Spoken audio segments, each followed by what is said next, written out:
സ്വർഗസ്നായ ഞങ്ങളുടെ പിതാവേ, അങ്ങയുടെ നാമം പൂജിതമാകണമേ. അങ്ങയുടെ രാജ്യം വരണമേ. അങ്ങയുടെ തിരുമനസ് സ്വർഗത്തിലെ പോലെ ഭൂമിയിലും ആകണമേ. അന്നു വേണ്ടുന്ന ആഹാരം ഇന്ന് ഞങ്ങൾക്ക് തരണമേ. ഞങ്ങളോട് തെറ്റ് ചെയ്യുന്നവരോട് ഞങ്ങൾ ക്ഷമിച്ചതുപോലെ ഞങ്ങളുടെ തെറ്റുകൾ ക്ഷമിക്കണമേ. ഞങ്ങളെ പ്രലോഭനത്തിൽ ഉൾപ്പെടുത്തരുതേ, തിന്മയിൽ നിന്ന് ഞങ്ങളെ രക്ഷിക്കണമേ. നന്മ നിറഞ്ഞ മറിയമേ, സുസ്തി, കർത്താവ് അങ്ങയോടുകൂടെ സ്ത്രീകളിൽ അങ്ങ് അനുഗ്രഹിക്കപ്പെട്ടവളാകുന്നു. അങ്ങയുടെ ഉദരത്തിൻ ഫലമായി ഈശോ അനുഗ്രഹിക്കപ്പെട്ടവനാകുന്നു. പരിശുദ്ധ മറിയമേ, തമ്പുരാന്റെ അമ്മേ, പാപികളായ ഞങ്ങൾക്ക് വേണ്ടി ഇപ്പോഴും ഞങ്ങളുടെ മരണസമയത്തും തമ്പുരാനോട് അപേക്ഷിക്കണമേ. ആമേ. കർത്താവായ യേശുവിൽ വിശ്വസിക്കുക, നീയും നിന്റെ കുടുംബവും രക്ഷ പ്രാപിക്കും.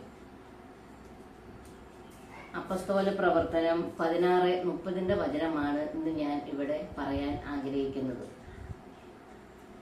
ഞാൻ പ്രാർത്ഥിച്ചപ്പോൾ ഈശോ എന്നോട് പറഞ്ഞത് അപ്പസ്തോല പ്രവർത്തനം 16:30 വചനം പറയാൻ വേണ്ടിയാണ്. കർത്താവായ യേശുവിൽ വിശ്വസിക്കുക, നീയും നിന്റെ കുടുംബവും രക്ഷ പ്രാപിക്കും.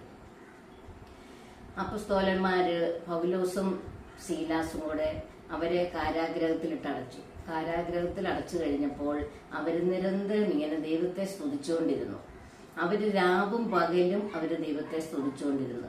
അങ്ങനെ ദൈവത്തെ സ്തുതിച്ചുകൊണ്ടിരുന്നപ്പോൾ കാരാഗ്രഹത്തിന്റെ ചങ്ങലകൾ പൊട്ടി വീണു. അപ്പോൾ അവിടെ ഉണ്ടായിരുന്ന കാവൽക്കാരൻ ഇതെല്ലാം കണ്ടുകൊണ്ടിരിക്കുകയാണ്. ചങ്ങലകൾ പൊട്ടി, പൗലോസും സീലാസും വാതിക്കലേക്ക് വന്നു. അപ്പോൾ കാവൽക്കാരന് ഭയങ്കര പേടിയായി. അയാള് പേടിച്ച് വിറച്ച് അയാള് പൗലോസിനോടും സീലാസിനോടും ചോദിച്ചു, ഇത് എങ്ങനെയാണ് സംഭവിച്ചത്? അവര് പറഞ്ഞു, ഞങ്ങൾ ദൈവത്തെ സ്തുതിച്ചുകൊണ്ടിരുന്നപ്പോൾ ഇത് സംഭവിച്ചതാണ്. അപ്പോൾ കാവൽക്കാരൻ പറഞ്ഞു, രക്ഷ പ്രാപിക്കാൻ, യജമാനന്മാരെ രക്ഷ പ്രാപിക്കാൻ ഞാൻ എന്ത് ചെയ്യണം? കർത്താവായ യേശുവിൽ വിശ്വസിച്ചാൽ നീയും നിന്റെ കുടുംബവും രക്ഷ പ്രാപിക്കുമെന്ന് പൗലോസ് പറഞ്ഞു. അങ്ങനെ ഈ കാവൽക്കാരൻ പൗലോസിനെയും സീലാസിനെയും അദ്ദേഹത്തിന്റെ വീട്ടിലേക്ക് കൂട്ടിക്കൊണ്ടുപോയി. അങ്ങനെ അവിടെ പൗലോസും സീലാസും ഈ കാവൽക്കാരന്റെ കുടുംബത്തോട് മുഴുവൻ യേശുവിനെ പറ്റി പറഞ്ഞു കഴിഞ്ഞപ്പോൾ അവരും ഈ അത്ഭുതം കണ്ടിട്ട് അവര് മാമോദിസ സ്വീകരിച്ച് ദൈവമക്കളായി.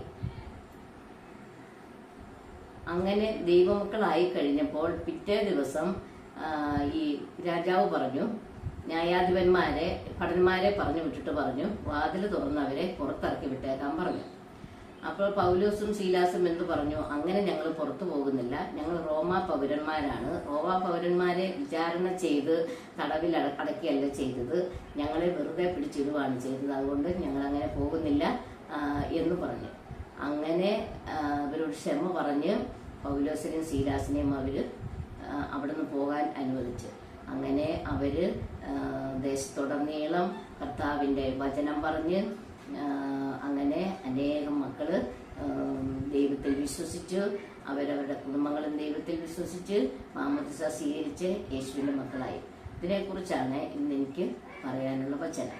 അപ്പം നമ്മളും എന്ത് ചെയ്യണം? ഇതുപോലെ തന്നെ കർത്താവിൽ വിശ്വസിക്കുകയും എല്ലാ ദിവസവും സന്ധ്യാപ്രാർത്ഥന ചെല്ലുകയും പറ്റുമെങ്കിൽ എല്ലാ പ്രഭാതത്തിലും ബലിയർപ്പിക്കുകയും അങ്ങനെ ഈശോയോട് ചേർന്ന് ബലിയർപ്പിച്ച് ഈശോയുടെ ശരീരരക്തങ്ങൾ സ്വീകരിച്ച് നമുക്കും യേശുവിന്റെ മഹത്വത്തിൽ പങ്കാളികളാകാം. അതുപോലെ തന്നെ ഇപ്പൊ വളർന്നു വരുന്ന യുവജനങ്ങള്, അവർക്ക് നമ്മൾ നല്ല മാതൃക കൊടുക്കണം. അവരൊന്നും വഴിതെറ്റിപ്പോകാതെ അവരെ ചേർത്ത് പിടിച്ച് അവരെ സ്നേഹിക്കുകയും അവർക്ക് വേണ്ടി നമ്മൾ ഓരോ ബലിയിലും നമ്മൾ ആ യുവജനങ്ങൾക്ക് വേണ്ടി നന്നായി പ്രാർത്ഥിക്കുകയും അവരെ യേശുവിലേക്ക് അടുപ്പിക്കുവാനും അവരും ഒരു കുടുംബങ്ങൾ ഇങ്ങനെ സൃഷ്ടിച്ചു കഴിയുമ്പോൾ ആ കുടുംബത്തിലെ അവരെ സന്ധ്യാപ്രാർത്ഥന ചെല്ലുകയും ബലിയർപ്പിക്കുകയും അങ്ങനെ എല്ലാ ക്രിസ്തീയ കുടുംബങ്ങളും എല്ലാ കുടുംബങ്ങളും യേശുവിന്റെ മക്കളായി യേശുവിന് സാക്ഷ്യം വഹിച്ച് നന്മ ചെയ്ത് തിന്മകളെല്ലാം ഉപേക്ഷിച്ച് ഏറ്റവും അധികം വിശുദ്ധിയിൽ ജീവിക്കണമെന്നാണ് കർത്താവ് നമ്മോട് പറയുന്നത്. അതിനുവേണ്ടി പരിശുദ്ധ അമ്മ നമുക്ക് വേണ്ടി നിരന്തരം മാധ്യസ്ഥം വഹിച്ചുകൊണ്ടിരിക്കുകയാണ്.